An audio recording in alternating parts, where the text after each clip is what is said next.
Welcome back, dear friends and fellow lovers of stories, myth, and meaning. I'm so glad you're here. You know, every time I sit down to share a film with you, I like to imagine we're gathered in a cozy little salon of ideas, where literature enthusiasts and seekers of intellectual adventures come together.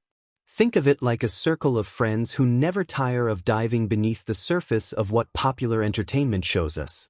Before we wander into today's discussion, may I gently ask that you like and subscribe? It means a lot. It helps this little community grow, and it lets me know you want more of these reflective, soul-nourishing explorations. I say this with sincerity. I want our conversations to be about insight, not algorithms, and every gesture of support is a way of saying, yes, keep going. And here's something important to remember before we begin. What follows is not a traditional review in the sense of thumbs up or thumbs down. This is not about rating or recommending. It is, instead, a theoretical and critical analysis, a kind of educational, imaginative exercise. If you're here, it's likely because you love literature, myth, and philosophy as much as film, and you know that the boundaries between them are thin, perhaps even illusory. So let's let ourselves wander. Let's think about what cinema is capable of when it dares to retell a myth, when it risks reimagining gods and mortals and the vast tapestry of human yearning. The film we're entering into is, in so many ways, strange and imperfect. And yet, I must admit, it has always fascinated me.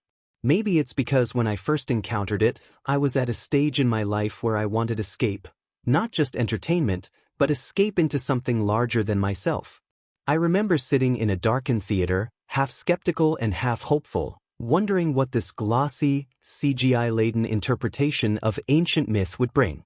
And though I noticed the flaws, though I could sense the unevenness, I also found myself strangely moved. The grandiosity, the audacity, the sheer attempt to bring a mythological cosmos onto the screen, it felt like a reminder that storytelling is always an act of faith. The movie itself is a modern spectacle draped in the robes of the ancient world. It takes the old Egyptian myths, stories of gods walking among men, of cosmic battles between order and chaos, and reframes them through the lens of blockbuster cinema. The production is lavish, unapologetically over the top, and in some ways excessive to the point of absurdity. And yet, as someone who has always loved myths, the way they bend time and blur the line between metaphor and reality, I couldn't help but admire its boldness. There's something almost childlike about it, the way a child might pick up pieces of myth and say, look, here is a god, here is a battle, here is a kingdom of the dead, and weave them together without hesitation. At its core, the story is deceptively simple. A god, betrayed by his kin, falls from grace. A mortal, fragile but determined, rises up against impossible odds. The fate of kingdoms, and indeed the cosmos, hangs on their uneasy alliance. This is, in one sense, the oldest story we know, the fall and the rise, the betrayal and the redemption, the collision between the eternal and the human. And yet, clothed in the particular details of this film, it becomes a peculiar mirror of our own longings. We want heroes larger than life, but we also want them flawed. We want gods, but we also want to see them bleed. The first time I saw the protagonist's journey, I found myself strangely thinking of my own youth, of times when I felt powerless, and yet was urged by circumstances to confront something larger, something that terrified me. The idea of a mortal caught up in divine games resonated, because haven't we all felt, at some point, that the forces shaping our lives are impossibly vast and uncaring? Whether it's bureaucracy, fate, or the randomness of loss, there's a universal human sense that we are pawns in a game beyond our understanding. And so the film's story became more than myth to me.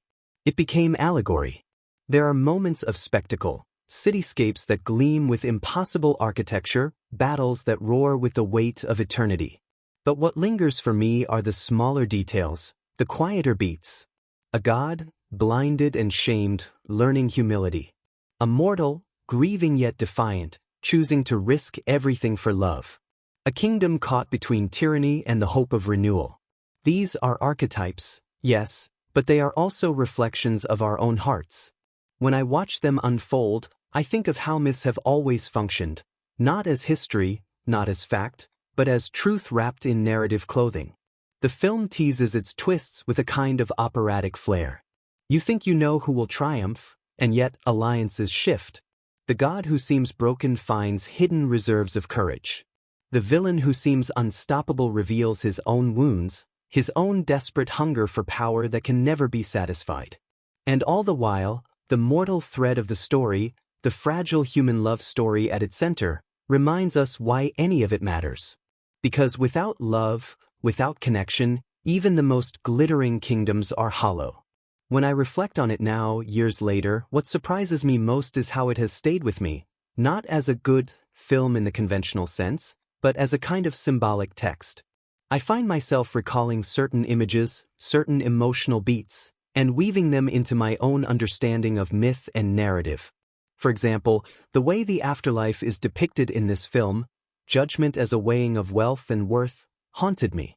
It felt like a cynical inversion of spiritual truth, and I couldn't stop thinking about how our modern world often confuses prosperity with virtue. It became a metaphor for me, a reminder of how art sometimes reveals our cultural anxieties more than it intends.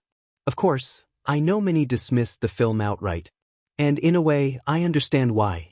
Its surface is gaudy, its pacing uneven, its ambition at times greater than its execution. But that is precisely why I find it so fascinating. In literature, we often study the flawed masterpiece, works that are too ambitious for their own good, works that fail gloriously. And there is a kind of strange beauty in that failure, because it is only in overreaching that art sometimes brushes against the sublime. For me, this film stands as a reminder of why I turned to myth in the first place. Not because myths are neat or perfect, but because they are wild, contradictory, and larger than life. They demand that we wrestle with them, even when they are awkward or even absurd. Watching the story unfold felt, at times, like reading a late romantic poem, too ornate, too sentimental, too grandiose, and yet, if you surrender to its rhythm, it carries you somewhere unexpected. Somewhere emotional, somewhere beyond reason. So let us, in the chapters to come, wander together through its landscapes. Let us look at the gods and mortals not as literal characters, but as symbols of our own struggles. Let us trace the threads of betrayal, loss, redemption, and love, and ask what they reveal about us. Let us tease apart the spectacle from the substance, and see what insights are hidden beneath the surface gloss. And above all, let us remember that every flawed retelling of myth is also an invitation to revisit the timeless questions. Who are we? What do we worship? What do we fear losing most? I suppose that's why I keep returning to this film, despite everything. Because it dares to ask those questions, even if clumsily. Because it reminds me of being young and uncertain, sitting in the dark, waiting for gods to speak and hoping they might whisper something true. And because, at the end of the day, it insists that even the mightiest battles between immortals hinge on something deeply human, the love of one person for another, fragile yet unyielding. When the story begins, there is a sense of occasion, of ritual. We are plunged into a world both familiar and strange, where gods stride across the earth like men, though taller, stronger, gleaming with a radiance that marks them as otherworldly. The setting itself feels like an echo of ancient imaginings, towering monuments, vast crowds, the glitter of gold and sunlit stone. It is a coronation day, and with it, the weight of destiny presses heavily upon the land. From the first moments, I remember feeling a strange duality. On one hand, the grandeur was overwhelming, as though I were stepping into a lavish dream. On the other, there was unease, for grandeur often conceals fragility. When I first watched these opening scenes, I thought of how literature often begins with ceremony. Think of epic poems that open with invocations, or tragedies that start with a festival before dissolving into bloodshed. A coronation is not only a crowning, it is also an omen. The god who is to ascend to power embodies pride, beauty, and strength. He carries himself as one destined to rule, and in his confidence, there is almost a touch of arrogance. Yet the crowd adores him. Mortals gaze upward as if his very presence guarantees prosperity, stability, life itself. Watching that, I could not help but remember times in my own life when I, too, placed my faith in people who seemed larger than life, leaders, mentors, even friends who seemed unshakable, only to learn that such figures are always more fragile than we wish them to be. But before this crowning can be completed, the celebration is torn apart. A shadow falls across the gathering, and with it comes the villain of this tale, a god who embodies darkness, desert, and destruction. His arrival is not subtle, it is cataclysmic. The joy of the moment fractures, the pageantry collapses into chaos, and I could feel in my bones the inevitability of betrayal. In myth, there is always such a figure. The usurper, the one who interrupts the natural order. Shakespeare wrote them, Milton wrote them, and here we see the same archetype re-emerge, cinematic but familiar. The usurper does not merely arrive, he takes.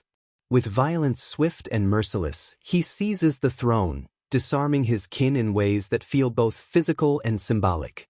The proud heir, the golden one, is stripped not only of power but of sight. His very eyes, the windows of his godhood, are taken from him. I remember flinching at this moment. It felt cruel in a way that transcended spectacle. It was as though the story were saying, without vision, a god is no more than a man. I thought of how often in literature, blindness carries dual meaning. Loss of power, but also, potentially, the beginning of wisdom. With the throne stolen, the land begins to change. What was once lush and abundant begins to wither under the new ruler's tyranny. Where light shone, now shadows spread. The gods themselves bow or fall, and mortals live under the weight of cruelty. Watching it, I found myself thinking about the fragility of civilizations, how quickly peace becomes oppression when greed or fear is enthroned. It made me recall history lessons, the rise and fall of empires, and how ordinary people so often bear the cost of one man's hunger for power. But this story does not linger only with gods. Parallel to their divine struggle, we meet a mortal whose life is far humbler but no less important. A young man, orphaned, scraping by, but with a spark of courage that refuses to dim. He loves deeply, and that love anchors him. When I first encountered his thread in the film, I smiled. Because here, again, myth reveals its eternal pattern. Mortals may be fragile, but their love, their determination, can alter the course of even divine destinies. The mortal's beloved is his world, her laughter, her presence, her hope for a better future. And yet, in the cruelty of this new order, even love is not safe. Tragedy strikes with a swiftness that took my breath away the first time I watched it. She is torn from him, carried into death by forces beyond his control. In that moment, I felt the film's pulse shift. It was no longer just about crowns and battles. It became personal. Grief entered the tale, and grief, as we all know, is the great leveler. Gods may quarrel over thrones, but mortals grieve as only mortals can. The young man, devastated, refuses to accept this fate. And here is where his path crosses with that of the fallen god, the one who has been blinded, shamed, and cast into despair. One has lost power, the other has lost love, and both are bound by a shared enemy. I remember feeling almost a sense of relief here, as though the story were whispering, "See, even gods need mortals, and even mortals can demand the aid of gods." It reminded me of friendships in my own life that grew out of unlikely places, moments of shared suffering that forged bonds stronger than any formal alliance. Their partnership is uneasy at first. The god, still bitter and proud, does not see much worth in this fragile human.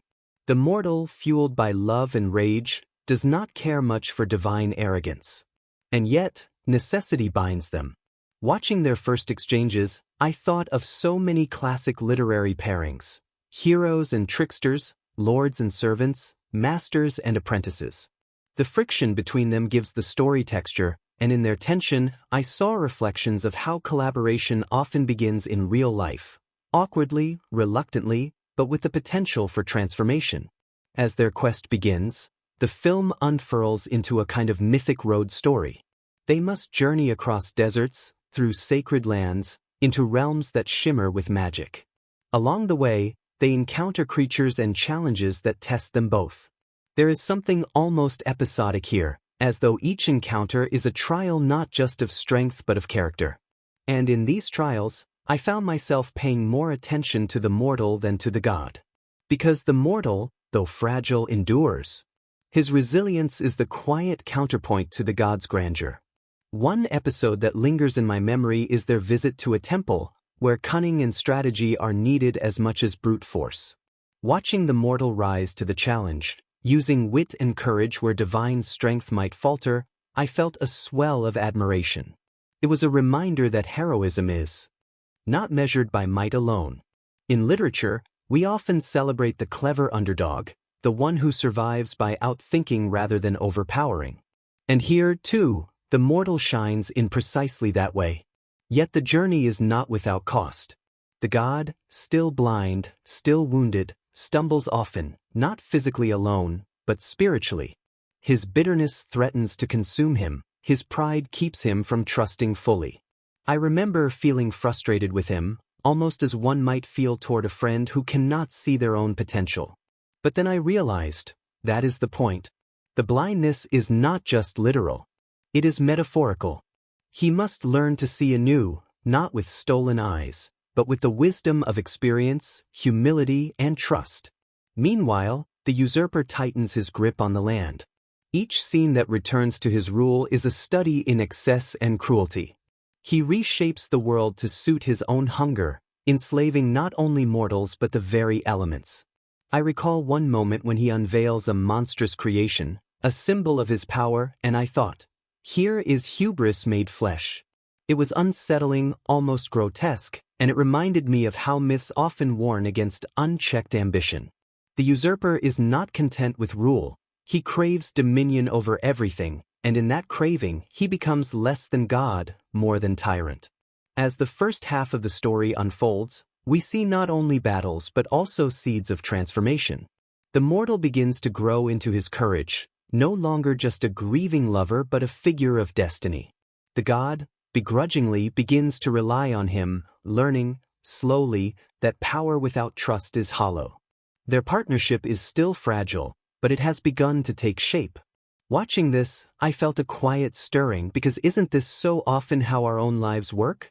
We stumble, we resist, but in companionship, we discover strengths we never knew we had. And always, woven through their journey, is the memory of the mortal's beloved. She is not forgotten, she is the heartbeat of his quest. Every risk, every danger, every alliance is for her. And though she is gone, her presence remains like a thread of light, pulling him forward. That detail resonated with me deeply. I thought of the people I've loved and lost, and how their memory continues to guide my choices, even years later. Love, even in absence, is not passive. It propels us, shapes us, demands we keep going. By the time the first half of the tale draws toward its turning point, the pieces are in motion. The usurper grows ever more dangerous, the land more fragile, and the partnership between God and mortal more essential. We see glimpses of hope, moments where their combined strength achieves the impossible, but also shadows of doubt. The question that hangs in the air is not simply whether they can succeed, but whether they can trust, whether they can endure what lies ahead. And so the stage is set. What began with a coronation shattered by betrayal has become a journey of grief, resilience, and reluctant alliance. Gods have fallen, mortals have risen, and somewhere between them, the fate of the world trembles. As I paused after revisiting this first half, I felt a strange mix of emotions: admiration, melancholy, curiosity. For all its flaws, the story had managed to draw me in, to remind me of why we tell myths in the first place. Because myths are never really about gods alone. They are about us, our blindness and vision, our grief and hope, our endless struggle to make meaning out of chaos. The journey deepens, and as the story pushes forward, the paths of gods and mortals become ever more entangled. What began as an uneasy alliance now grows into something more, an interdependence neither could have foreseen. The mortal continues to act not only as a companion but as a moral compass, a reminder of why any of this matters. And the god, wounded still but less blind in spirit than before, begins to show cracks in his armor. I remember the first time I realized, this was no longer just about regaining a throne. It was about rediscovering what it means to fight for something greater than oneself. The quest carries them into darker territories, both literal and symbolic. The underworld looms, not as metaphor, but as a place the characters must traverse. Here, the lines between life and death blur, and the mortal is forced to confront what he lost. His beloved, gone but not gone, appears in these shadowed spaces. Watching it unfold, I thought of how myths always make us confront death head-on, not as an end but as a threshold. It reminded me of times in my own life when grief felt so tangible that it shaped my dreams, when memory itself felt like a visit to another realm. In these passages, the stakes become not only external but deeply internal. The god must wrestle with his pride, with the lingering shame of failure. The mortal must wrestle with despair, with the temptation to give up. Their trials mirror one another, echoing the old literary truth that external battles are only projections of inner struggles. I found myself nodding along with this, because haven't we all faced such dual battles? The world demands one thing, but inside, the greater war is against our own doubt, our own fear. One of the turning points that lingers vividly in my mind is when the god, still without his full power, attempts a feat he believes is impossible. For a moment, failure seems certain. Yet it is the mortal's faith, his insistence that there is another way, that pulls him through. The dynamic flips. The god becomes the student, the mortal the guide. That reversal moved me deeply.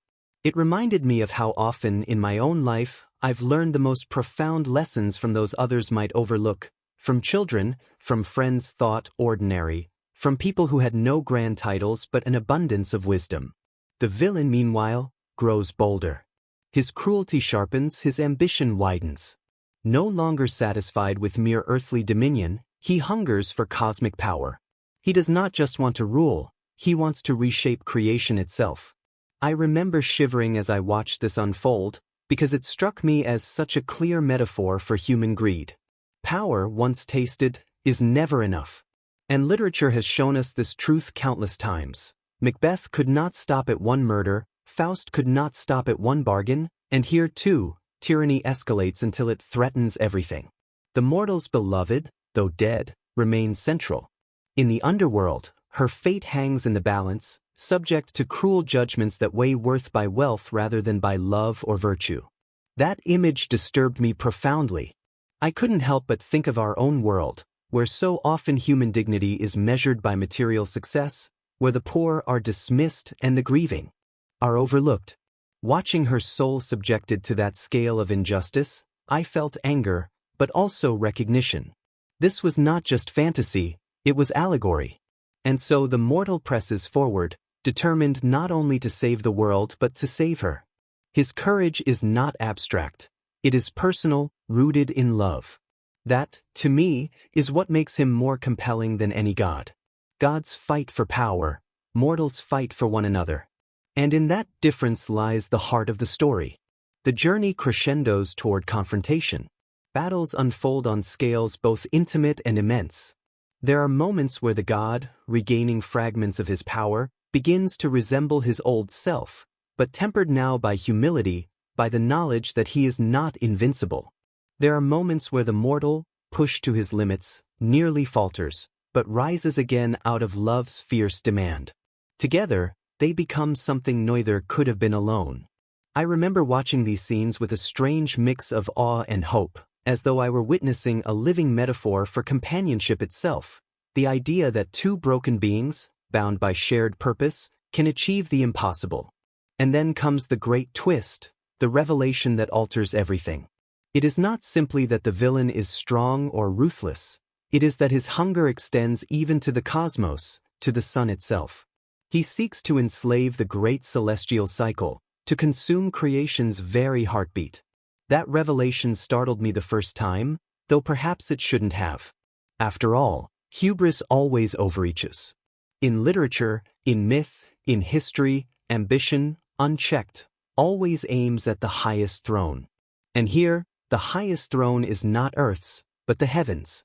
The climax builds with operatic grandeur. The god, once blinded, now fights not only for his throne but for all creation. The mortal, fragile yet unyielding, fights not only for his beloved but for every soul threatened by this tyranny.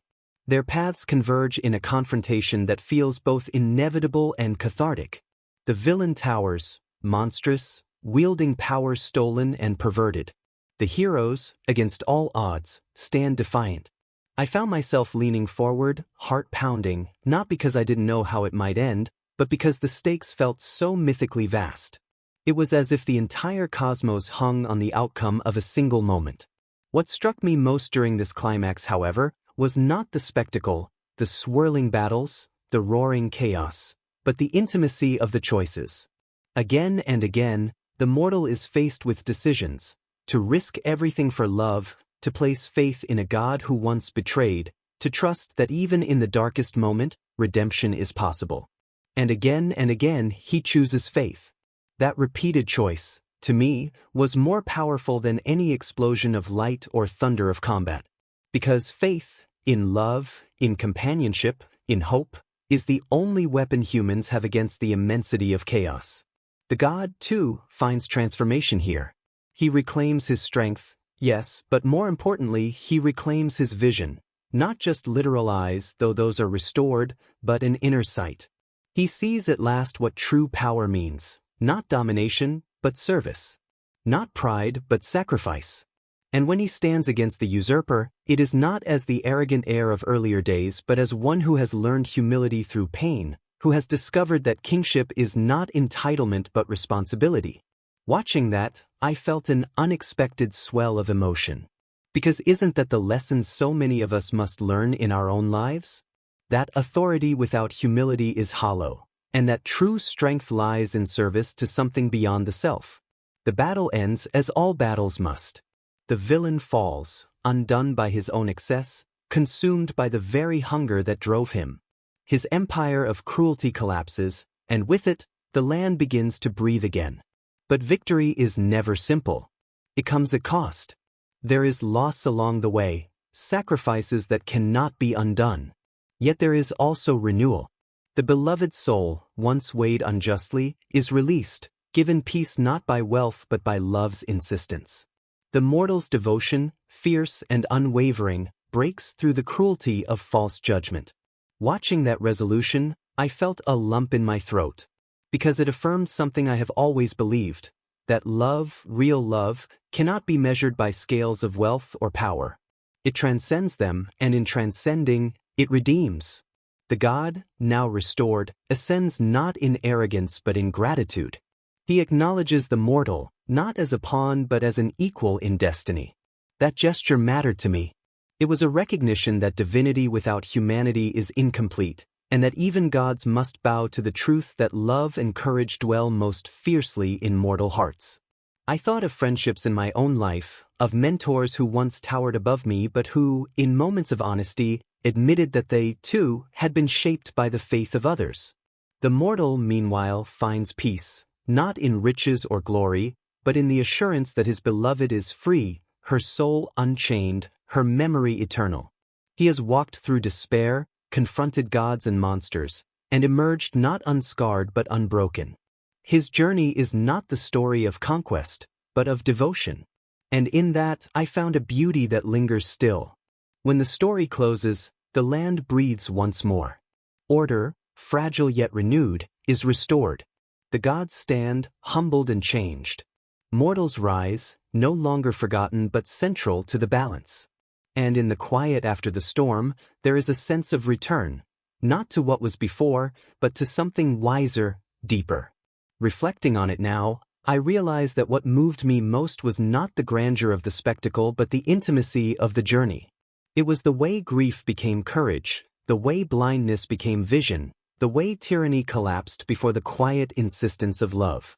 And though I know many will dismiss the story as flawed, I cannot. Because to me, it is myth at its purest, imperfect, excessive, sometimes awkward, but pulsing with truths that reach across time. I left that final scene with a strange calm.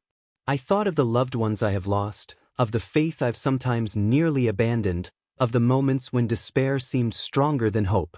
And I remembered, even the grandest myths are simply mirrors. They reflect back our own struggles, our own loves, our own fragile, radiant humanity.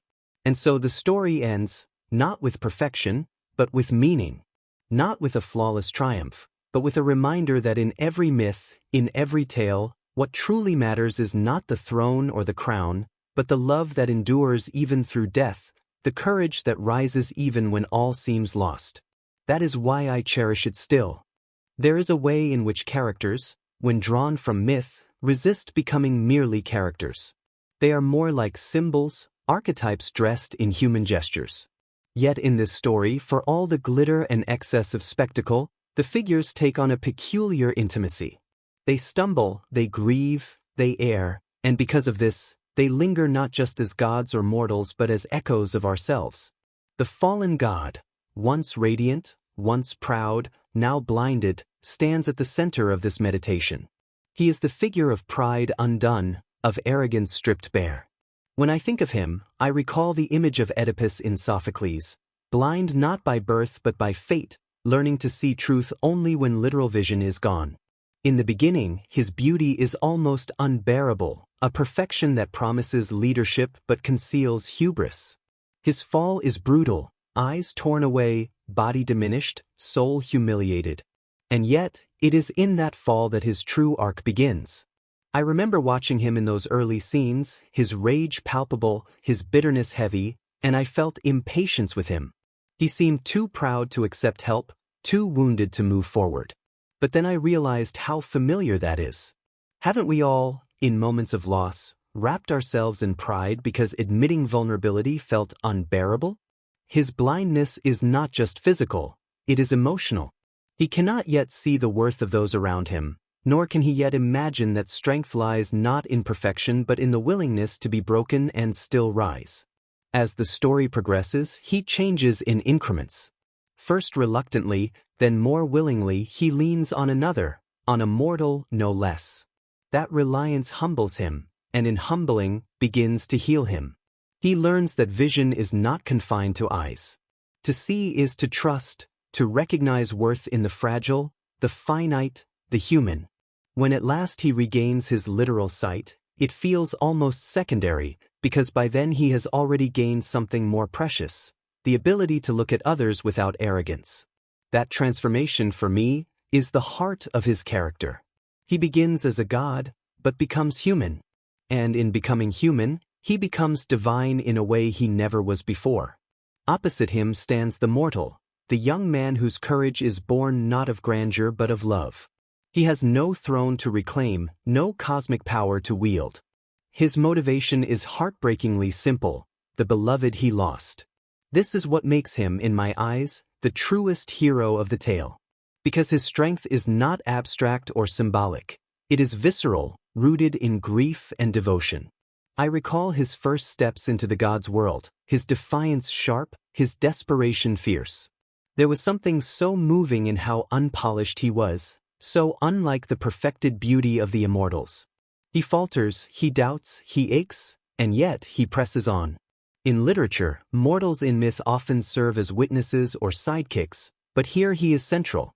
He is the bridge between gods and men, the reminder that all battles, however cosmic, are ultimately about the human heart. His love story haunted me most. The way he clings to the memory of his beloved, the way every risk he takes is colored by her absence, turned the narrative into more than spectacle. It became a meditation on grief's stubborn endurance. I thought of my own losses, of people I've loved who are no longer here, and I recognized in him that strange mixture of sorrow and resolve. Love does not end with death. It transforms into determination, into faith that there must be some way, however impossible, to honor the bond that once was. What I admire most about him is his refusal to be cowed. Even standing beside gods, he asserts his will. He questions, he argues, he demands. He is not merely swept along, he insists on shaping destiny with his own fragile hands. That insistence reminded me of Antigone in Greek tragedy, the mortal who, faced with divine or royal decrees, insists on the primacy of love and duty. He is not flawless, but he is faithful. And in that faith, he changes not only his own fate but the fate of gods themselves. The beloved, though absent in much of the story, is no less essential. Her presence lingers like an echo, a heartbeat behind every decision the mortal makes. What struck me about her is that she is not reduced to mere damsel or symbol. She has a strength of her own, even in death. The scenes in the underworld where she resists, where she struggles against the cruel scales that measure worth in wealth, reveal a quiet defiance. She does not yield easily to despair. Instead, she embodies the truth that love itself can resist injustice. I thought often, watching her, of Eurydice in the Orpheus myth, another beloved lost to the underworld, another soul whose fate hinges on devotion. Yet here, unlike in Orpheus's tale, the beloved is not voiceless. She is active in her struggle, her spirit refusing to fade. That mattered to me. It reminded me of women in my own life whose resilience, often unseen, shaped the course of everything around them. The villain, of course, looms large. He is the archetype of chaos, the brother who usurps, the desert that devours. His strength is immense, his cruelty unrelenting. Yet what fascinated me most was his hunger. He is not content with power, he must have more, always more. Thrones are not enough, kingdoms are not enough, he must reach for the sun itself. Watching him, I thought of Milton's Satan, of how ambition twists into monstrosity. And yet, I also felt a pang of recognition. Because isn't that hunger a distorted reflection of something we all feel? The desire for more, the dissatisfaction with limits. In him, that desire is magnified to destruction. What makes him compelling is not just his cruelty, but his insecurity. Beneath the bravado, there is a gnawing emptiness, a fear that without domination he is nothing. I recognized in that a truth about tyrants throughout history. Their hunger for power is never truly about others, it is about silencing the void within themselves. His character, then, becomes both terrifying and tragic. Terrifying because of his capacity for harm, tragic because of his endless, futile striving. Surrounding these central figures are others, gods who serve as mirrors and contrasts. Some bow quickly to tyranny, revealing how fragile loyalty is when faced with fear. Others resist, quietly or boldly, reminding us that even in divine realms, courage is rare. These supporting characters flesh out the tapestry of the tale, showing us shades of human behavior in immortal form. I thought of them almost like a chorus in Greek drama, voices that amplify the central themes without overshadowing them. One that lingers in my mind is the god of wisdom, who guides with riddles and cryptic counsel. His presence felt like an echo of Tiresias, the blind seer, offering truths wrapped in ambiguity. He reminded me that knowledge alone is never enough. It must be paired with courage, with action. Another is the goddess of love and protection, whose loyalty provides quiet strength. Two resonated with me, because her power is not in battle but in care, in devotion, a reminder that love itself is divine. What fascinates me about all these figures is how their arcs intertwine. The god learns humility from the mortal. The mortal finds strength through love. The villain reveals the emptiness of ambition. The beloved defies even death with her presence. Together, they form a cycle of fall and redemption, grief and hope, destruction and renewal. I often think of them less as individuals and more as facets of a single psyche. The god is pride. The mortal is love. The villain is hunger. The beloved is memory. Together they stage an internal drama as much as an external one, reminding us that myths are always about the human condition, no matter how grand the setting. Reflecting on them now, I find myself grateful for their imperfections. None of them are flawless. The god falters, the mortal doubts, the villain aches with insecurity, the beloved struggles against despair.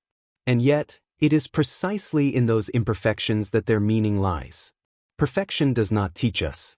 Flaws do. Watching them stumble, I felt less alone in my own stumbles, more willing to see my own griefs and prides and hungers as part of a larger human story. In the end, what lingers is not the spectacle but the intimacy of their transformations. The god who learns to see, the mortal who learns to endure, the villain who is undone by his own hunger, the beloved who proves that love transcends even death. These are the images that stay with me, not because they are flawless, but because they are true in ways that myth has always been true, exaggerated, impossible, and yet piercingly real.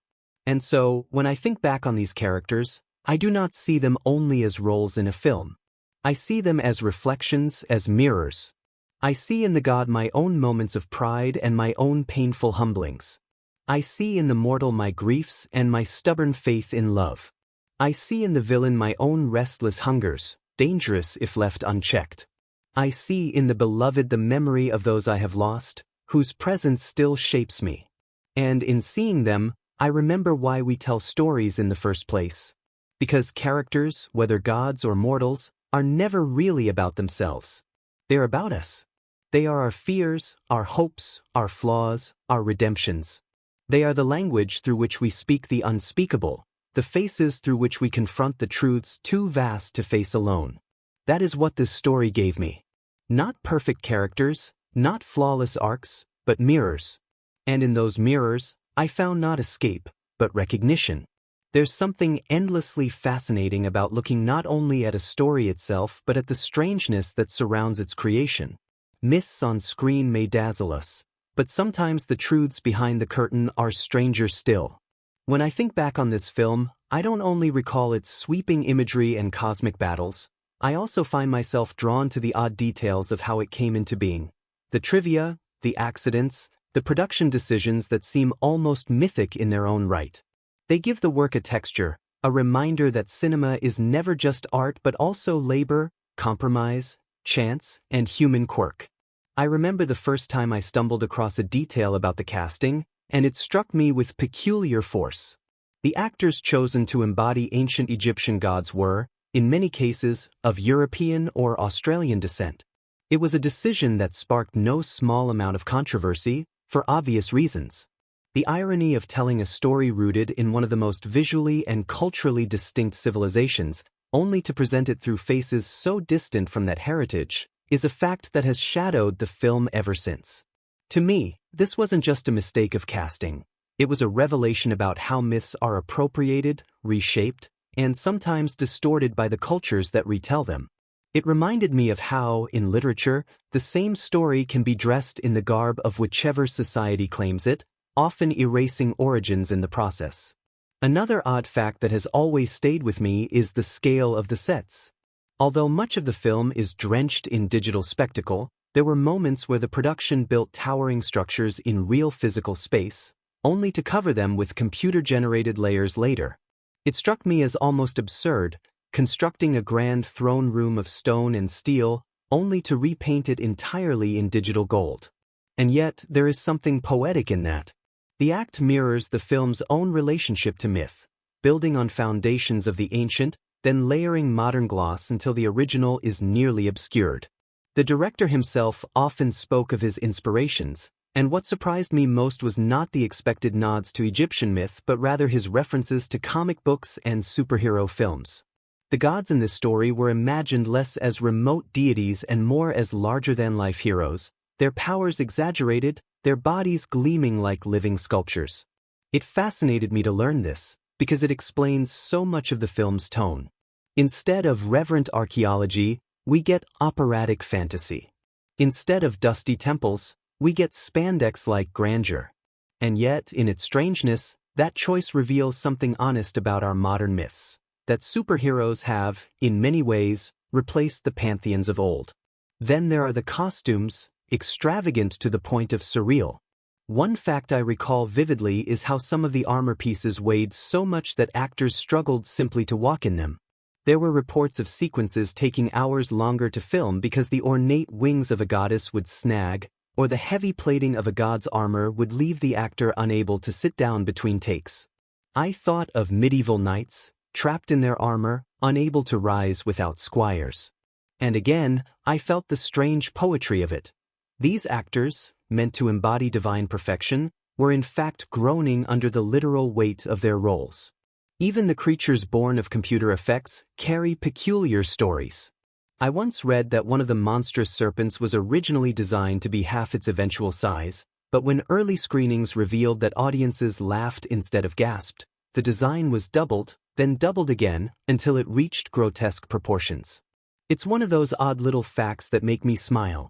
Even in a story about gods, the production team was scrambling like anxious mortals, trying to coax awe out of pixels. It reminded me that art, even on a grand scale, is full of improvisation, guesswork, and occasional panic. There's also the curious fact of the film's geography. Though the story is set along the Nile, almost all of the shooting took place in Australia, in sprawling studios and sun-bleached landscapes far from Africa. The desert sands were not Egyptian but Australian, the cityscapes built not in Cairo but in Sydney. Something about that amused me deeply. It felt like a metaphor for displacement, myths torn from their soil, replanted in foreign ground, then adorned with digital facades to disguise their origins. One of the strangest aspects, at least to me, was the director's insistence that the gods be taller than humans, not metaphorically, but literally.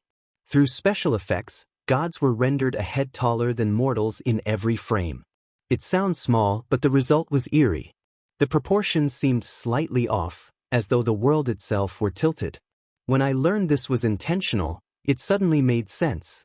The aim was to suggest superiority, divinity. But to me, it underscored something else, that even gods, when tampered with by technology, can become uncanny. Another curious fact: one of the actors reportedly fainted during filming of a battle sequence, not from injury but from sheer exhaustion under the heat of studio lights and heavy costume. The shoot was halted, the crew rushing to revive him, and when he returned, he joked that perhaps mortals weren't meant to wear the garments of gods. That line struck me as mythic in itself, almost as though the set had conjured its own miniature parable. And then there's the budget, which ballooned beyond what anyone predicted. Reports suggest the studio poured vast sums into reshoots, desperate to refine the effects, to polish every golden tower and every celestial chariot. But no amount of money could quite align vision with reality.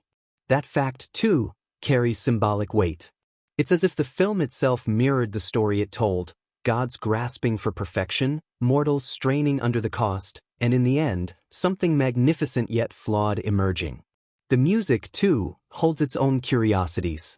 The composer originally envisioned a stripped-down score, almost minimalist, with traditional instruments and haunting silences. But the studio pushed for grandeur, for swelling orchestras and choirs that echoed blockbusters of the time. Somewhere in between, a compromise was struck. If you listen closely, you can still hear traces of that original vision. Moments where the music quiets, where a single instrument seems to mourn beneath the roar. To me, those are the most beautiful parts of the soundtrack, because they feel like glimpses of what might have been. There are even tales of on-set superstitions. Some crew members, unnerved by the subject matter, claimed odd accidents kept happening, lights blowing out, props breaking in inexplicable ways. A few whispered that the film was cursed for tampering with myths. Of course, such stories swirl around many productions, but they fascinate me nonetheless. It speaks to our enduring unease with sacred stories, our suspicion that to reshape myth is to invite mischief.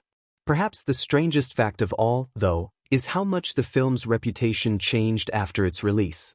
Dismissed at first, mocked even, it later found small communities of defenders, viewers who, like me, saw in its flaws a kind of sincerity, a boldness to attempt the impossible. I've always loved that about art, that its meaning is never fixed, that a work scorned in one era may be cherished in another. The fact that such a film, so gaudy and imperfect, could inspire serious conversations about myth, identity, and spectacle, that, to me, is the strangest and most wonderful fact of all. When I piece all these details together, the miscast gods, the heavy costumes, the inflated budget, the uncanny proportions, the whispered curses, I see a story behind the story. It is the tale of mortals trying to paint gods, of filmmakers reaching for grandeur and stumbling into excess, of art created not in pristine temples but in messy studios under hot lights. And isn't that, in its own way, beautiful? That even myths, when retold, are shaped by accidents, by exhaustion, by laughter and failure and persistence. Cinema is never just the finished image on screen. It is also the sweat beneath the costumes, the panic of reshoots, the arguments in sound studios, the fainting actor, the director's stubborn vision, the crew's whispered fears. To me, those facts are not trivia. They are the texture of the myth's modern life. They remind us that behind every glittering god is a tired human in a costume too heavy, behind every towering temple is plywood and paint, behind every dazzling effect is a programmer scrambling late into the night. And when I remember this film now, I don't only remember its story of gods and mortals.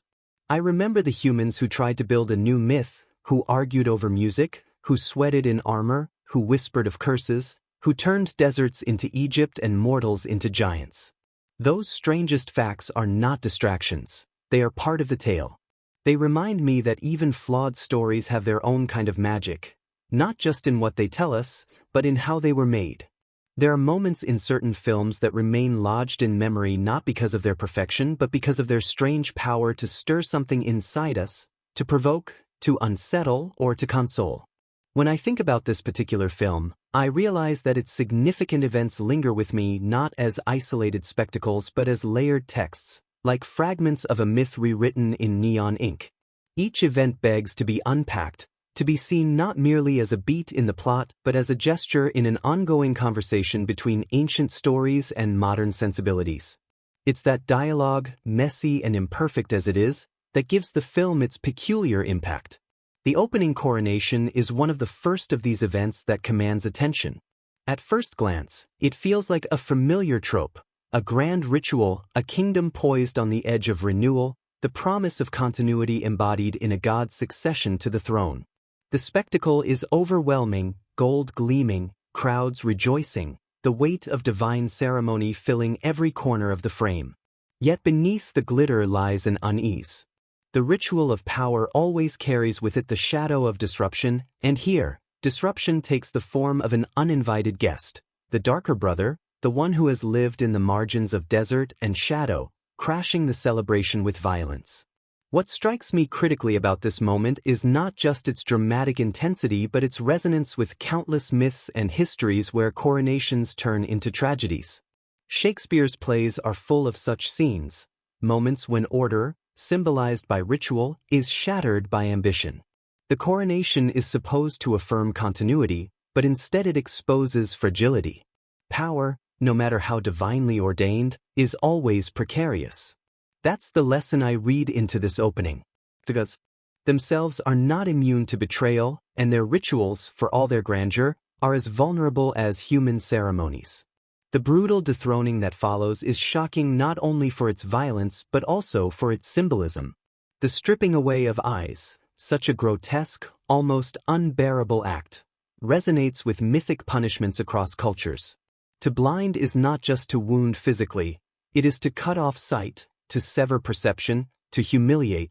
From Oedipus piercing his own eyes in despair to Samson losing his vision at the hands of enemies, blindness has long symbolized a fall from power, a collapse of certainty. Here, that motif is replayed in a modern mythic key, and it forces us to confront the fragility of beauty, of strength, of authority. The fall is swift and merciless, reminding us that gods in this world are not eternal but precariously balanced beings. From a critical perspective, this event sets the tone for the film's thematic undercurrent, the fragility of divinity. If gods can be maimed, dethroned, and cast down, then what separates them from mortals? The answer, as the film unravels, is less than we imagine. And this erosion of boundaries between God and human becomes, to me, the central philosophical tension of the narrative. Into this fractured world steps the mortal hero, whose introduction shifts the scale of events from cosmic to intimate. His motivation is not empire or dominion but love, personal, grounded, achingly human. His presence among gods is jarring at first, like a figure from another genre stumbling into a fantasy epic. Yet that very contrast is what gives his actions weight. His grief, his yearning, remind us that all the gilded temples and thrones ultimately mean little compared to the love of one mortal for another. There's a particular moment when he stands before the fallen god, bargaining, pleading, demanding cooperation. To me, that scene encapsulates the film's strange charm. Here is a mortal with no divine power, daring to speak as equal to one once worshipped. It recalls the tragedies of antiquity where mortals defy gods, insisting on their own agency. Think of Antigone before Creon, or Prometheus before Zeus. In each case, the mortal's defiance cracks open the illusion of absolute authority. Here, too, defiance elevates the mortal beyond mere sidekick. He becomes the heart of the story, the reminder that love can place even gods in its shadow. The journey that follows, through deserts and across impossible landscapes, contains its own series of critical moments worth unpacking.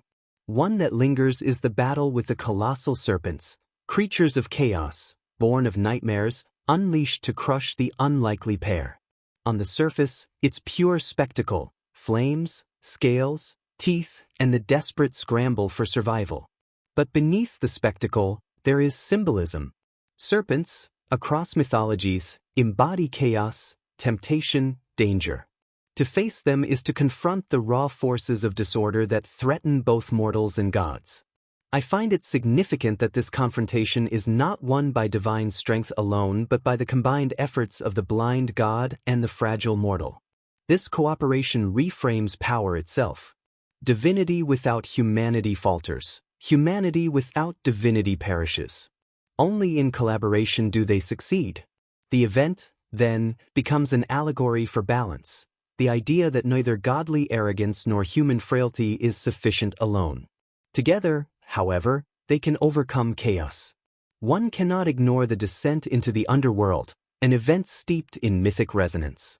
The underworld journey is as old as storytelling itself, from Gilgamesh to Orpheus to Dante. Here, it becomes not just a backdrop but a critical space where love and justice collide. The scales weighing souls not by virtue but by wealth stand as one of the most searing critiques embedded in the film. It is a grotesque parody of justice, a corruption that mirrors our own world's obsession with material worth. Watching souls cast aside, condemned for poverty rather than sin, I felt the sharp sting of allegory. How many of our own systems of justice, of opportunity, still hinge on wealth rather than worth? The beloved's defiance in that realm moved me deeply.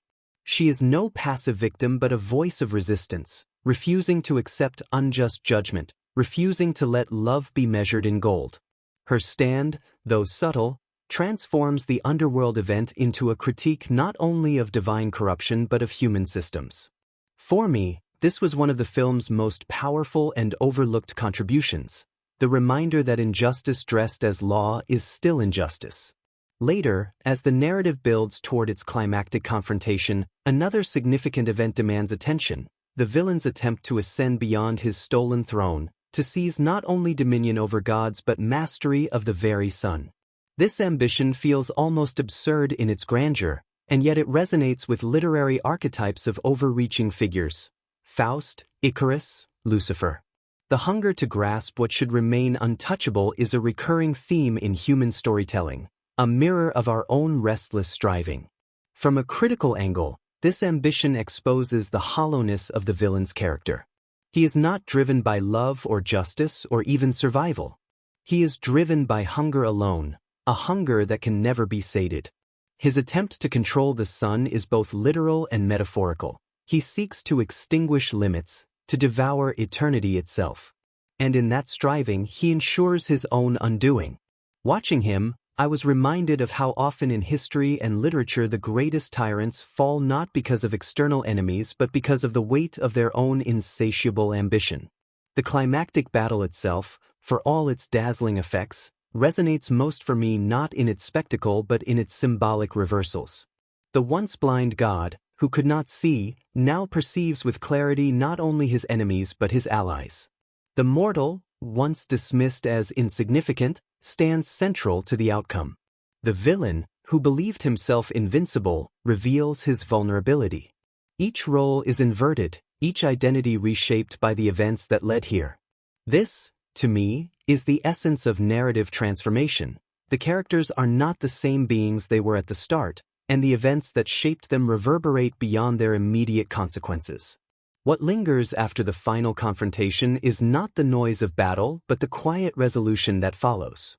The restoration of balance, the honoring of the mortal's love, the acknowledgement of human worth in a world of gods. These are the notes that stay. Critically, I see in this resolution a deliberate subversion of traditional myth, where mortals often remain pawns or casualties. Here, the mortal's love reshapes divine destinies, his grief carving new possibilities even in the realm of gods. That shift is profound, a reimagining of myth for a modern sensibility that longs to see humanity not as insignificant but as central. And yet, the impact of these events cannot be considered without acknowledging how they were received. For many viewers, the spectacle overwhelmed the symbolism, the gaudy surfaces obscured the allegorical depths. Critics, too, often dismiss the narrative as bloated fantasy, missing the subtle critiques embedded within. This, to me, speaks to the tension of art itself, the balance between surface and depth, between entertainment and meaning. The film may not always succeed in balancing those elements, but when it does, the results are surprisingly potent. Thematically, the film's events converge on a few resonant threads: the fragility of power, the persistence of love, the corruption of justice, the peril of ambition. Each event, when viewed critically, contributes to these themes in its own way. The coronation shows power's fragility. The blinding reveals the limits of perfection. The mortal's defiance embodies love's endurance. The underworld exposes corruption. The villain's ascent warns against ambition. The final resolution affirms humanity's centrality. Together, these events form a tapestry not just of spectacle but of meaning. What makes them resonate emotionally, at least for me, is their reflection of lived experience. Who among us has not felt dethroned in some way, stripped of certainty, humbled? Who has not fought serpents of chaos, whether literal or emotional, with the help of unexpected allies? Who has not stood before unjust scales, watching worth reduced to wealth, yearning for justice? Who has not seen ambition consume those who reach too high? These events are strange and fantastical, yes, but they echo truths we recognize in ourselves and our world. And that, I think, is where the film's true impact lies. Not in flawless execution, not in seamless effects, but in its willingness to grapple with enduring human themes through the lens of myth.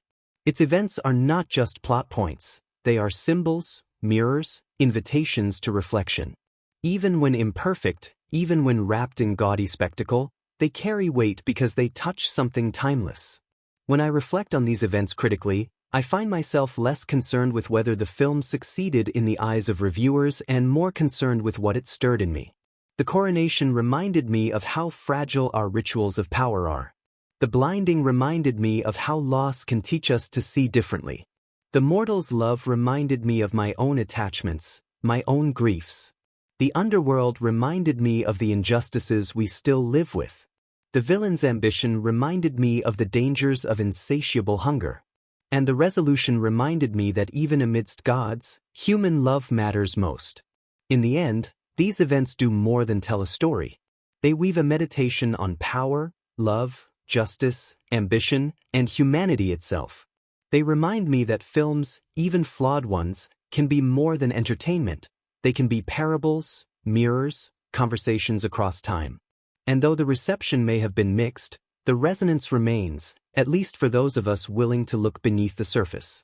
Because cinema, like myth, is never just about what happens on screen. It is about what those events awaken in us. And for me, these events, strange and spectacular as they are, awakened questions, emotions, and reflections that linger long after the credits rolled. That, perhaps, is the film's truest achievement. When I think about the making of certain films, I realize that the story of how they came into being is often just as fascinating, sometimes even more so, than the story that eventually unfolds on screen. The production itself becomes a kind of parallel myth, full of struggles, accidents, ambition, and moments of sheer absurdity. This particular film is no exception. In fact, the deeper I've gone into its production, the more I've felt that the behind-the-scenes journey deserves to be told like a story of its own. What we see on screen, the shimmering temples, the cosmic battles, the soaring gods, is only one half of the narrative. The other half took place under hot lights, in echoing studios, in editing rooms where exhausted eyes tried to stitch together visions of grandeur.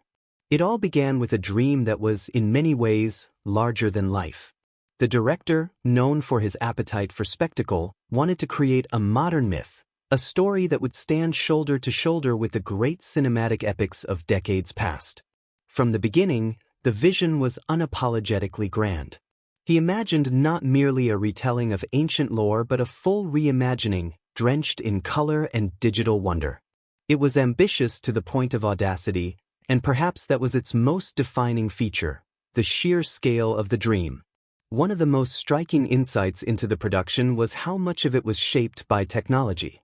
Unlike older epics, where vast deserts and stone temples were filmed in painstaking physical reality, here the choice was made to lean heavily on computer-generated imagery. But it wasn't just a matter of adding a flourish here or there. Entire worlds were built inside computers. This required the actors to spend much of their time on sound stages surrounded by green screens, gesturing toward creatures that weren't there, walking on platforms that would later become golden staircases or celestial bridges. I always marvel at this part of the filmmaking process, the leap of faith required of actors, to perform with conviction in spaces that must have felt empty, to imagine worlds that would only exist months later when digital artists conjured them into being. I can almost picture those long days in the studio. A massive warehouse in Australia converted into an otherworldly stage, with lights burning hot above, crews bustling, wires and rigs snaking across the floor. An actor, dressed in ornate armor that gleamed under studio lamps, delivering lines to a tennis ball perched atop a stick, because that tennis ball represented the eye line of a serpent or a god not yet rendered. There's something almost comical about that image, yet also something deeply moving. It speaks to the imaginative courage of acting, the willingness to step into nothingness and pretend it is everything. The costumes themselves are another fascinating layer of the story. They were designed not just as clothing but as embodiments of divinity, lavish creations brimming with detail. Yet many of them were notoriously impractical. Some armor pieces weighed so much that actors could barely walk in them. One story tells of an actor whose grand winged costume was so unwieldy that crew members had to support him just to move across the set. Imagine the irony, gods, intended to tower with effortless grace, being held up by stagehands just out of frame. To me, this is one of those delightful paradoxes of filmmaking, the contrast between what we see on screen and what was actually happening just outside the camera's view. There were also moments of physical strain. One actor fainted during a particularly grueling day of filming under heavy lights and heavier armor. Production halted, medics rushed in, and after some rest, he joked that no mortal was meant to carry the weight of a god.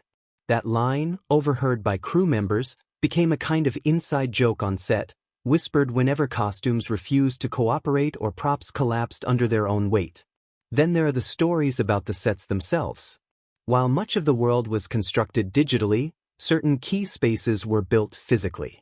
Towering columns, golden thrones, and elaborate staircases were raised inside the studio, not because they were strictly necessary, but because the director wanted the actors to feel at least some tangible reality under their feet. The irony, of course, is that many of these painstakingly crafted structures were later covered with digital embellishments, their original textures erased. And yet, in their time, they gave the actors something to hold on to, something to anchor performances that might otherwise have floated away into the abstraction of green screens. The filming in Australia provided its own share of anecdotes. Crew members spoke of the sheer oddity of creating an Egypt on the other side of the world, with landscapes that bore little resemblance to the Nile's ancient banks. Local workers found themselves helping to shape temples and pyramids, their accents and humor bringing a distinctly Australian flavor to the atmosphere on set. I imagine there must have been moments when the incongruity struck everyone, filming a myth of the desert while parrots squawked in the distance, or while storms swept across the unfamiliar landscape.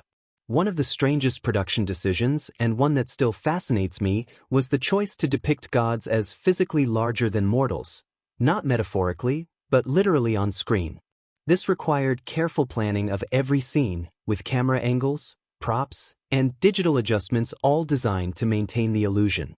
Actors playing gods had to move differently, speak with a certain gravitas, and sometimes perform scenes twice. once at their own height and once adjusted for scale. The result, for some viewers, was uncanny, gods who looked just slightly too large, as though the world around them were shrinking. To me, this creative choice is revealing. It shows the filmmaker's determination to distinguish gods from mortals in visual, tangible ways, even at the risk of strangeness. Then there were the challenges of the film's massive visual effects team.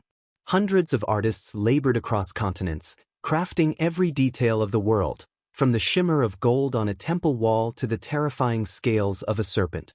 I think about those long hours in dimly lit rooms, artists clicking and dragging with precision, layering texture upon texture. Their names flash by in the credits, often unnoticed, but their labor shaped every frame.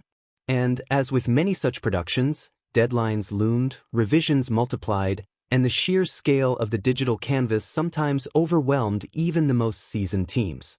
There's something almost mythic about that labor too, an army of modern scribes, writing a new mythology in pixels instead of ink. The music added another fascinating dimension. Originally, the composer wanted to craft something intimate and haunting, with subtle nods to ancient instrumentation. But as production evolved, the push for spectacle grew louder. The result was a score that swelled with orchestral thunder, choirs echoing like temples collapsing. And yet, if you listen carefully, you can still catch glimpses of that earlier vision, the quieter moments where a single flute or string line carries the weight of emotion. Those fragments feel like secret whispers from the production's early days, before spectacle overwhelmed subtlety. Of course, no production of this size is without its controversies. The casting decisions sparked criticism long before the film's release, and the production team was forced to confront questions about representation and cultural authenticity. Apologies were issued, promises made, but the shadow lingered. For me, this aspect of the production is one of the most revealing. It shows how myths, when retold in modern contexts, cannot escape the politics of their telling. Who gets to play a god? Who gets to embody ancient stories? These questions are not abstract. They are bound to the realities of our time, and the production's struggles with them are part of its story too. Then there are the little quirks, the kinds of fun facts that feel almost too strange to be true. At one point, a crew member brought in a real snake to help animators capture authentic movement for the giant serpents. The snake promptly escaped its container, sending half the set into chaos until it was retrieved. Another time, a prop meant to represent a god's weapon broke in the middle of filming, and rather than halt production, the actor improvised, swinging the broken piece in such a convincing way that the scene made it into early cuts. Even the editing process had its stories. The first assembled cut reportedly ran far longer than the theatrical version, filled with subplots and extended sequences that never saw the light of day. Entire arcs were trimmed, whole characters minimized, all in the effort to create a tighter pace. I sometimes wonder what those lost scenes contained, what nuances we might have seen if the film had been allowed to breathe longer. The thought of those unseen hours lingers like an alternate myth, hidden in vaults somewhere. What stays with me most, though, is the image of the crew, dozens, sometimes hundreds of people, working in unison to bring a single frame to life. The electricians adjusting lights, the costume designers stitching sequins at the last moment, the stunt coordinators rehearsing impossible falls, the assistants running to fetch coffee for weary actors. These lives, these efforts, all converge to create the illusion of gods and mortals. And that, in its own way, is magical. Behind every towering pyramid on screen was a carpenter's hand, behind every glowing sky a programmer's late-night adjustment.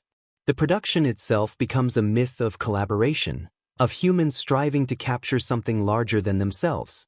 When I reflect on these insights and anecdotes, I realize that they make me appreciate the film in a way I couldn't have if I had only seen the final product.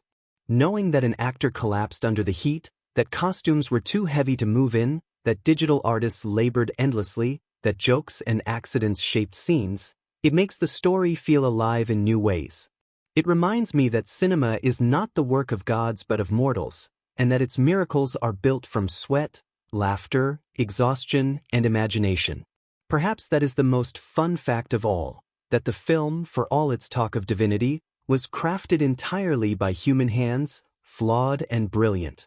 And when I think of it now, I don't just see the shimmering world of the story, I see the green screens, the fainting actors, the broken props, the snakes slithering free, the exhausted animators, the musicians slipping fragments of intimacy into a thunderous score. That is the true mythology of its making. When I think back to the first time I sat down to watch this film, what struck me wasn't only the characters, or even the winding arc of the story itself.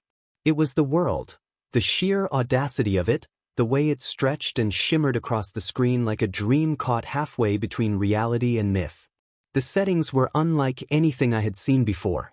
They didn't try to imitate history in a literal way. Instead, they leaned into fantasy, into spectacle, into the impossible grandeur of imagined worlds. And that, perhaps more than anything else, was what made the film linger in my mind. It wasn't just telling a story, it was asking me to step into another cosmos entirely, to suspend disbelief and accept that the sun could be pulled across the sky by a god on a barge, that rivers could turn to gold, that palaces could reach higher than mountains. The settings themselves become characters here, full of contradictions, sometimes majestic, sometimes overwhelming, sometimes even alienating. Each new landscape feels like a doorway, a place where the narrative pauses to remind us that myths are not bound by geography. I remember feeling both awe and unease as I looked upon these shimmering cities and endless deserts, and I think that reaction was intentional. This was not meant to be the Egypt of history books. It was an Egypt of imagination, a heightened stage upon which gods and mortals could play out their eternal conflicts. The first city we encounter is a marvel of verticality. Temples rise like towers, golden rooftops glint in the blazing sun, and streets seem carved from perfection itself. Yet, if you look closely, there is something strange in its perfection, a kind of symmetry that feels almost too deliberate, as though this city was built not for humans but for deities to admire themselves. Cinematically, the camera lingers on these sweeping vistas, moving with a slow, deliberate glide, as though it too is worshipping the architecture. The color palette is rich with gold and ivory, bathing the city in warmth, but also creating an atmosphere of untouchable grandeur. Watching it, I found myself torn between admiration and distance. Beautiful though it was, I felt like an outsider, peering into a world never meant for me. And then there is the desert. Vast, endless, and yet strangely stylized, it doesn't look like the deserts I know from real landscapes. The sand gleams almost unnaturally, the dunes curve with exaggerated elegance, and the horizon stretches impossibly far. There are moments where the desert feels like a blank canvas, a space upon which gods can inscribe their battles. Other times, it feels oppressive, a reminder of the isolation and danger that mortals must face when they leave the safety of cities. The cinematography here often shifts to wider shots, pulling back so that human figures look fragile against the immensity of the sand. It creates a mood of smallness, of vulnerability, and I remember feeling a pang of empathy for the characters who had to cross it, as though I too were walking under that merciless sun. One of the most fascinating settings is the underworld. This space is not depicted as a place of darkness and decay, as in many traditions, but as a realm of order and judgment. Gates rise impossibly high, guarded by strange figures, and the skies shimmer with a hue that is neither day nor night. The cinematography here shifts again. The lighting grows colder, shadows stretch longer, and the camera angles tilt slightly, giving the sense that this world obeys laws different from our own. I felt unsettled watching it, as though I had stepped into a place where the rules of existence had been rewritten. And yet, there was also a kind of elegance, a beauty in its austerity, that made it unforgettable. Equally striking are the celestial settings. The sky itself becomes a stage, with the sun carried across the heavens on a barge by a god whose task is both noble and exhausting. Here, the cinematography does something bold. It blurs the line between the cosmic and the earthly, cutting between wide shots of the universe itself and close-ups of the divine labor required to keep it running. The colors explode, deep blues, fiery oranges, radiant golds, painting the heavens as both dangerous and breathtaking. Watching those sequences, I felt a childlike wonder, as though I were being reminded of the stories I once heard when looking up at the night sky. But the film doesn't only rely on grand landscapes. Some of its most intriguing moments happen in smaller, more intimate settings, a workshop where a mortal tinkers with inventions, a chamber where whispered conspiracies unfold, a quiet riverside where two characters pause in their journey. The cinematography adjusts here, focusing tightly on faces, dimming the overwhelming brightness, letting shadows and soft light do the storytelling. These moments of intimacy give the story its human pulse. Without them, the grandiose settings might have drowned the characters. Instead, these quieter spaces provide contrast, reminding us that even in a world of gods, it is the human-scale moments that ground the tale. The use of color throughout the film is worth lingering on. Gold dominates, symbolizing divinity, wealth, and untouchable splendor. But against that gold are bursts of red, violence, passion, betrayal, and swathes of blue, often marking the boundary between mortal and divine spaces. The interplay of these colors isn't subtle, but it doesn't need to be. In a myth, everything is heightened, emotions are painted in broad strokes, and the visuals follow suit. I found myself reading the colors almost as though they were part of the dialogue, speaking truths that the characters themselves sometimes could not. Lighting plays an equally crucial role. Scenes of triumph are drenched in sunlight, glowing so brightly it almost hurts to look. Scenes of despair retreat into shadow, with flickering firelight casting uneasy patterns on the walls. The cinematography constantly contrasts light and dark, not just for visual beauty, but to underline the moral and emotional stakes of the story. Watching it, I felt the shifts in my own body, shoulders tensing during the shadowed scenes, breath easing when light returned. That's the power of visual storytelling. It bypasses intellect and speaks directly to feeling. The camera movement itself deserves mention. In moments of grandeur, it soars, swooping across landscapes, gliding upward to capture impossible heights. In moments of intimacy, it steadies, slows, lingers. This dynamic rhythm keeps the story from becoming monotonous. It mirrors the pulse of myth, vast, cosmic struggles alternating with quiet, personal moments. I often think of this rhythm as music. Each sweeping pan is a crescendo, each lingering close-up a pause for breath. The film dances between them, and the audience is carried along almost without noticing. What fascinates me most about the settings and cinematic elements is how they blur the line between reality and imagination. This is not a faithful reconstruction of ancient times. It is an interpretation, an act of storytelling that uses imagery to evoke feeling rather than accuracy. Some viewers found this disorienting, even frustrating. But I found it liberating. It reminded me that myths are not about literal history. They are about meaning, about resonance, about images so exaggerated they strike something deep in the soul. And that, I think, is why the film chose such audacious settings and such extravagant cinematography. It wanted to remind us that we are not just watching a story, we are stepping into a myth. There's also something profoundly human about how these visuals sometimes falter. The reliance on computer-generated imagery means there are moments where the illusion wavers, where the sheen feels artificial. And yet, I find even those imperfections compelling. They remind me that what I'm seeing is an act of creation, the result of hundreds of hands and minds trying to conjure the impossible. The shimmering temples and celestial skies are not real, but they carry the weight of human effort, imagination, and ambition. That, to me, is beautiful. As I reflect on the settings, I realize they are not mere backdrops. They are active participants in the storytelling, shaping the atmosphere, influencing the mood, and reminding us of the stakes. A desert that stretches endlessly tells us of the futility of mortal effort. A golden palace that towers too high warns us of arrogance. An underworld that tilts reality makes us question the stability of our own. Each setting is a metaphor, and the cinematography knows it, leaning into exaggeration not as a flaw, but as a feature.